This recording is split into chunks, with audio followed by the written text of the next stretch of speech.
इमरान खान साहब ने भी कहा है, और उन्होंने कहा कि सबसे पहले तो उन्होंने कहा कि घबराना नहीं है। मैं नहीं घबराया जेल में बैठ के, तो आपने भी नहीं घबराना।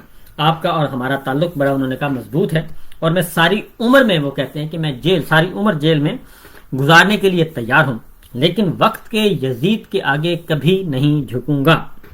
और अल्लाह अल हक है, वो हक सच का खुदा है और सब्र करने वालों के साथ है। हम सब उसी मुल्क की हकीकी आज़ादी के लिए कुर्बानी दे रहे हैं। आपने सब्र करना है और मेरे साथ मिलकर जुल्म का मुकाबला करना है। और डी चौक में दौरे हाजिर के जनरल डायर ने कौम को अपना गुलाम गर्दानते हुए निहत्ते और पुरअमन शहरियों पर बिला इश्तियाल गोलियां चलवाईं, और उसके साथ साथ हम